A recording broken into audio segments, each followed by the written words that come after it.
Yes, there is in fact terrible ways to recommend a game to people.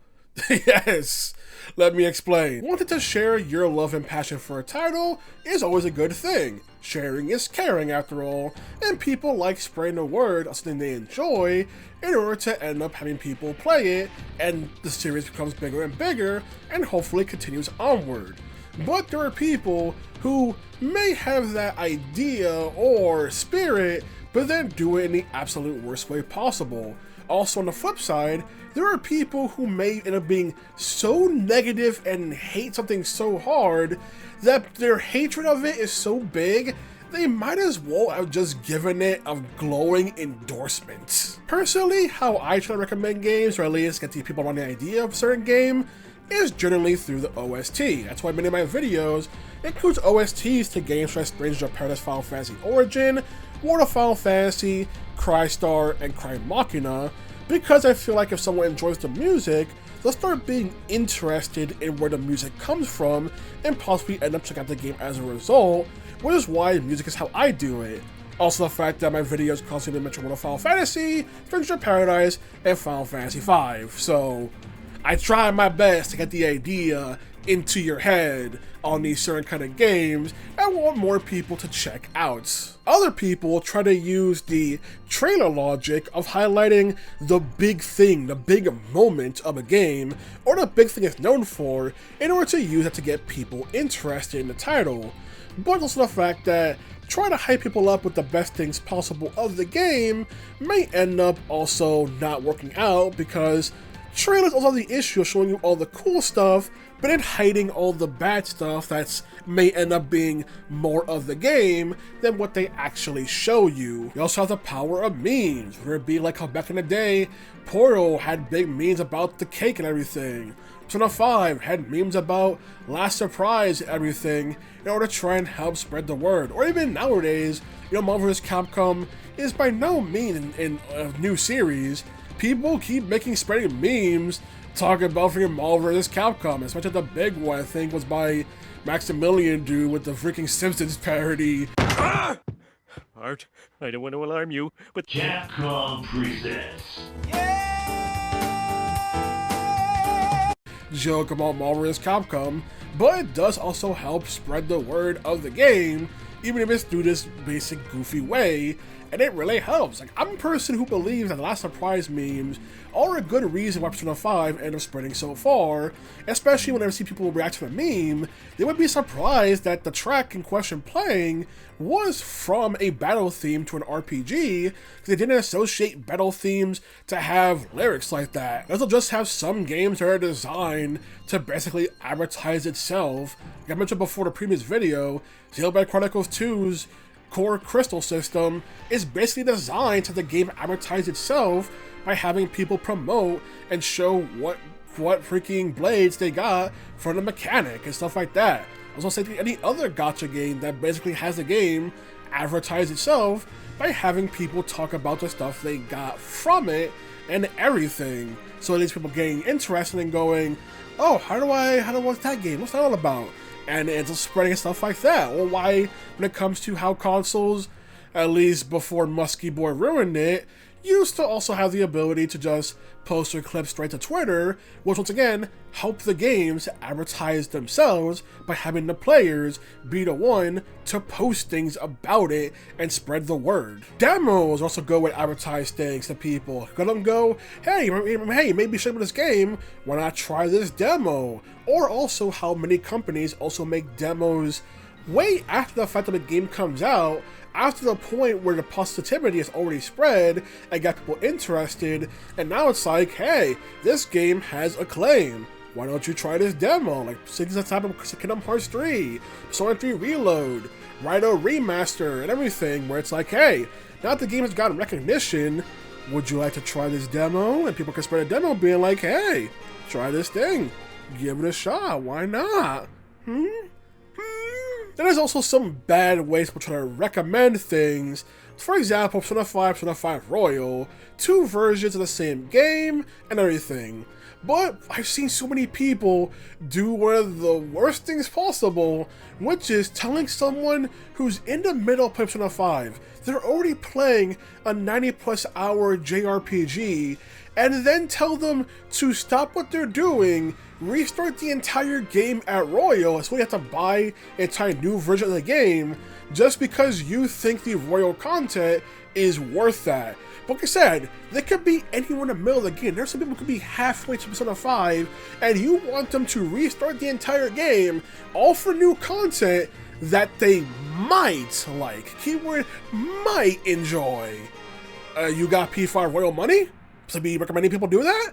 Otherwise, they'll stay with Persona 5. What the hell is this? Now, that Persona 5 situation is very specific, but I've seen that done with other games that may have gotten remasters and everything down the road, where there are people who specifically prefer that people play the original, but rather than just highlighting why they feel the original is a better version, they'll instead just smack talk the other versions of the game and everything in order to do it. Which same thing happens with Persona 5, where people suddenly treat Persona 5 as a bad game just because Royal got released, or it's the whole entire thing where people go back and forth over Persona 3. It's like, oh, you should play Portable, oh, you should play Reload, oh, you should play FVS, oh, you should play Vanilla Original. It's like, if they're already playing the game, they're playing the game. One version of the game is all they really need. They don't need to play different versions of the game. Yes, each version has their positives and negatives, but they're playing the game, so just let them live. This is also a big thing for remakes. Like, I remember before Silent Hill 2 remake came out, there were people feeling like if someone only played Silent Hill 2 remake and they quote-unquote didn't actually play Silent Hill 2, because they meant that what they meant was that the fact that the versions are so different that they essentially played a different incarnation and you can't really recreate something like Silent Hill 2.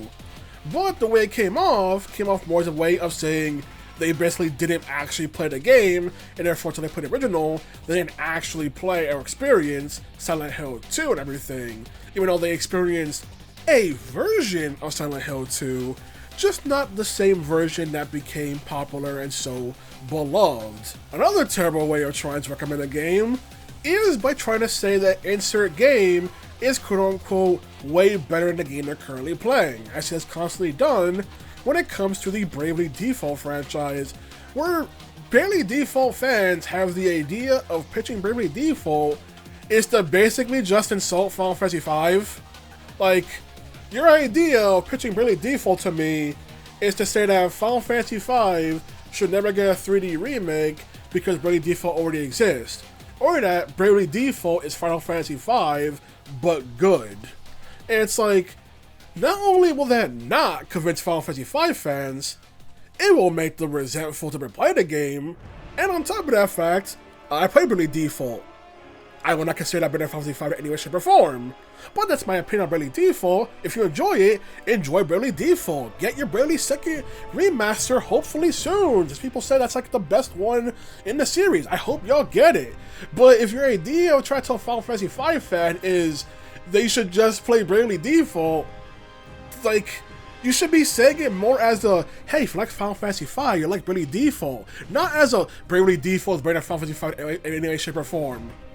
Because one is an endorsement, taking something they like and going, if you like this, you'll like that. The other one is just shitting on what they enjoy. And boy, oh boy, do people enjoy shitting on stuff that others enjoy. Especially when some game ends up becoming very popular. Well, it depends on the definition of popular, but recognized enough. Like Persona 5, I mentioned, is a great game. Royal is good, not as good as the original release, but that's my opinion. Many prefer the Royal version, and good on them. But there are people who started using Persona 5 as a prop to make it seem as if it is now the end-all be-all JRPG, or that other JRPGs should strive to be like it, even though the RPGs should just be like themselves and everything, be more unique like themselves. But one of the big things I saw for Persona 5 was the claim that Persona 5 was quote-unquote an RPG for people who don't like RPG. A statement that to this day makes no sense, since Persona 5 has everything a person that dislikes JRPG would not like. Long cutscenes, drawn out dialogue, characters repeating themselves, uninteresting characters, stuff like that. Turn-based RPG, which maybe people don't like RPGs. Jerry don't like turn-based RPGs. It has everything in spades. But people saw it as, oh, because people who were more casual or didn't like RPGs are playing it, that meant there were people who didn't like RPGs. No, that's what meant the person does enjoy RPGs, is the fact that they didn't come across the RPG that resonated with them, the one that spoke to them, you know. Doesn't mean they really hated it. It meant like, oh, this one gives me stuff that I enjoy, which is usually a social link mechanic, and therefore they enjoy the game, and that's good on them. But as it started being used as holy grail of every RPG should strive to be like it, and if it's not, how dare they, because don't you know this is the best thing ever and ever and ever. We're currently seeing that with Clair Obscure FightFifthDeusExMachina, where people are using it more as a prop than anything else, where they talk about what makes the game so good and why they should recommend it. And there are fans recommend stuff, especially if you follow the Twitter account for FightFifthDeusExMachina. They highlight many fan art, stuff like that, discussion of fans who greatly enjoy the game and hype up what makes the game enjoyable. I made an entire video about FightFifthDeusExMachina, what makes the game enjoyable. The combat with the whole entire real-time parry system that I enjoyed as influential stuff from more RPG, Legend of Dragoon, Paper Mario. You see the influence in the stuff. Granted, I also felt like the parry system had more put into it compared to the offensive options, but it gives you choice in combat of dodging and parrying. I also admitted that its downside is it can be more defensive based than offensive, to the point where being a turn-based RPG comes second at points over the whole entire aspect of needing to parry properly in order to defeat the bosses, or the fact that it's balanced on the main story. So you just want to do the main story, they'll always be properly leveled. But if you want to do side content, then you run into an issue of being easily over-leveled because the game has taken that into account, because they thought more of the comfortable, smooth ride for a casual person than someone who likes doing side content. There's already some good reasons why someone who like it compared to other RPGs you enjoy, like Paper Mario, like similar RPG, like Legend of Dragoon. You'll enjoy the kind of combat in Story 3. The problem is, when people start using it, they don't mention any of that and just go stuff like, this is what Final Fantasy should have been for years, but Final Fantasy is trash, dog water, and how dare Square Enix do anything different, or this is the best RPG made since like the 90s because I guess people haven't played RPGs in between, or RPGs stop existing. Like, what do you mean by that? What exactly do you mean by that? What do you mean by that? But kind of thing where you're not highlighting why people should play it, you're just trying to act superior because you played it, even though the devs have constantly shown the inspirations for the game on its sleeve. The Picto system in the game, Final Fantasy IX's accessory system, and everything. It's basically the same kind of mechanic, just the Pictos have more crazier effects compared to Final Fantasy IX accessory system.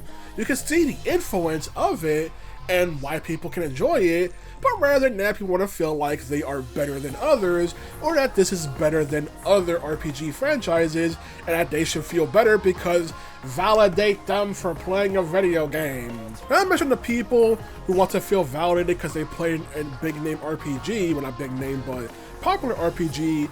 There are people on the flip side who get angry at these people who act as if they played RPG. Keyword act as if. Doesn't mean they haven't played an RPG, but it's one of those things where people get mad. RPG players get mad and wish those people played other RPGs. But rather than recommending them or their strong suit, they'll instead just insult them and say, you played your first ever RPG, or baby's first RPG, or you never played any RPGs and it shows. How about actually show them an RPG they'll enjoy? How about actually take something that has the quality of Story 3 and recommend that? Why insult them in the process, because they're not going to help? Just like how they're not helping the reputation of Story 3, you're not helping the reputation of RPGs, period, if all you do is just insult them. I mentioned other comparisons of Story 3. Paper Mario, The Legend of Dragoon, Sumo RPG, all these games that they can play on modern systems and stuff like that. The Picto system of Final Fantasy IX, stuff like that. You want to have them play these other RPGs, why not give them a reason to? Instead, all you get is people trying to insult them, and of course they insult back with the most telling statement being people who always complain, why would anyone want to recommend playing RPG that looks like this? And it's always something that has a more anime aesthetic, like the Xenoblade franchise, which highlights a point that people would not have played. Not as many people played Xenoblade Story 3 as that game had an anime aesthetic, I swear. This game sold so much so fast, but I swear if it actually had a more anime art style, it probably would have decreased in sales. Still so big, probably not as much. Someone goes, oh, Persona 5. Yeah? Notice how people try to like Persona 5 despite the anime aspects of it. Notice that part too. When I made a video on Stellar Blade last year, I want to talk about it because I hated the fact that people were using the game as a prop or something about the actual game itself. All people cared about was talking about, oh, we're gonna own the wokes with this, or oh no, they changed 2 outfits pre-release before the game even came out, and how dare they, the devs are evil and Shift Up has been devoured by the woke mob and bullshit like that. It's like, it's about the actual action gameplay and the unique combos you can do, the stealth attacks that are a bit jank, the upgrade system, the beta skills that I like. The beta skills my brother mentioned is like the fact that they're so powerful, designed for AoE to the point where you can end an entire encounter just by doing a single beta attack, or the fact that beta attack also means that feels like group battles in a game that feels more 1v1 focus ends up faltering in group battles, where it feels like beta attacks are basically a band-aid solution, stuff like that. Or the story being, man, we've been developers admitting that it didn't anticipate how expensive cutscenes would be to produce, so had to cut stuff out for the game and acknowledge the cutscenes and the storyline could have been better presented, everything. But when I talk about that, people either just want to ogle Eve, which you can do that, go ahead, there's a photo mode now. But don't try to act as if that suddenly makes it the best thing ever because you can ogle Eve. Same thing with people who act as if because all they see is people ogling Eve on Twitter, that suddenly means the game has no merit. Because we want more in-depth conversations on our Blade, YouTube. Why use the social media platform, Twitter, which, yeah, you can advertise about games, but it's not the best at doing so because word count and the video length count at 2 minutes 20 seconds unless you're verified. Where YouTube, you can get all sorts of more in-depth discussion of the title. Both these sides are being lazy as shit, especially when people who've tried to champion freaking Stellar Blade or don't even have a PS5 to begin with. Now it's on PC, but I didn't have a PC to begin with either. Another big case where people just want to claim superiority is anything involving Pokemon. Despite people loving to mention Pokemon, biggest media franchise in the world, yada yada yada. People wish Pokemon had GTA level productions, despite people also claiming they want games to have smaller production, not take 5 billion years to make, yada yada yada. You heard it all before. But it's the fact that whenever any other game that involves using monsters for battling in an RPG setting, people will always bring up Pokemon and make a comparison just to bash Pokemon. Like Digimon Time Strangers. Can people just enjoy Digimon Time Strangers for its own merit? Maybe. Some do. But a lot just go, why can't Pokemon be this? Why can't Pokemon that? Why can't Pokemon this? Why can't Pokemon... How about y'all just talk about the game for what it is and why people should enjoy it? Remember people... Same thing when people kept talking about Digimon Cybersleuth. Everyone like, it's like Persona. What's the comparison aside from RPG in Japan? The answer, there was none. But someone tried to tell me, well, it's the same thing because they're both dungeon-based RPGs set in Japan. It's like, you are doing nothing here. But people will try to use the popularity of Persona to make the comparison, which, hey, it is a good way of trying to recommend something by going, hey, if you like Persona, you'll like this. I just wish the comparison was something that actually made sense, because comparing it to Persona doesn't make sense, but hey, at least they're trying to uplift the game rather than the usual thing where everyone else is like, oh, freaking Time Stranger better than Pokemon. Okay, what's good about Time Stranger? It's like, how about you talk about what makes the game enjoyable why they should play it, and not the idea they should only play it out of spite for something else that they may not even care about. Especially when there are so many monster catching games nowadays, a lot of big indie titles. Now, ranting, get off your frustrations about something you don't like is very cathartic, a very understandable position to do, and something to do for videos. That makes sense. However, if you go very hard in your negativity, like try to hype up something and be like the worst thing you've ever seen in your life, you might as well have just given it a glowing endorsement. Because the harder you praise or bash something, the more you essentially cause people to be curious. Especially if you bash something very badly, people will have the response of, damn, is it really that bad? It's one of those things that people generally don't really think about whenever they're talking about something that they really despise, but it's also technically an endorsement at that point, because if you go so far in why you dislike it, you're gonna create curiosity just for how badly it is. Not gonna lie, there are some videos I made on this channel where I do tone down how harshly I dislike something. I do get across I don't like it, but I don't full on rant about it because of the fact of I might as well just be giving an endorsement because you'll be curious to why I end up despising it. So it's one of those things where people don't really think about how overly hating something with their full being might as well just be putting a giant arrow on it and say, you should check this out because now the curiosity will eat you alive. Cite an example, I wouldn't even know that AI to Somnium files even existed. It wasn't for people constantly bitching because there was a character in the game that apparently references the LGBT. People kept bitching about that one line so much that they ended up putting people onto anti-Somnium file because no one even knew what it was because the franchise was very niche. Or all people want to stop bitching about Sucker Anderson being black in Alan Wake 2. That also you might as well just advertise the game for Remedy at that point, because you keep talking about it over and over, you might as well just be doing advertising for them at that point, and they're going to cause people to be curious on the title. Like, what are you even doing? Now, one of my friends told me how Dead by Daylight is one of the most toxic communities in video game period. I would not be lying. I said I wasn't one of the reasons. I went, well, let me produce this Dead by Daylight by Behavior Interactive. So I just want to go over this, mostly for this trend of people who will instead try to use a game for validation and use it as a prop over other things, rather than actually giving people a reason to why they should buy or enjoy a game. And just the fact that people may think they're helping by doing that, going, this is the Final Fantasy game you always wanted, but then it has like Final Fantasy mechanics, but it's exactly the same thing in the slightest, but when Final Fantasy constantly changes up the entries.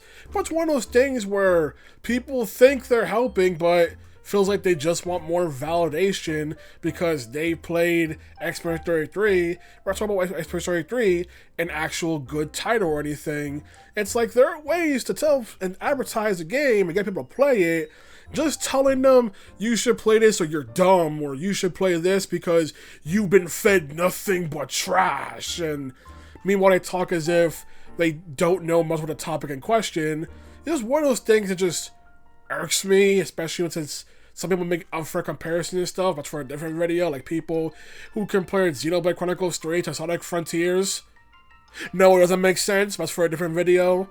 So I gotta say, alright then, go out there, play games, and hopefully you can convince people to try it out. Maybe make the series bigger, maybe get cool new things out of it, and stuff like that. Just uplift the game and why you enjoy it and why it's good, rather than trying to instead just beat down a different game instead. Show people why they should enjoy something and not just because it's validation and superiority complex, okay?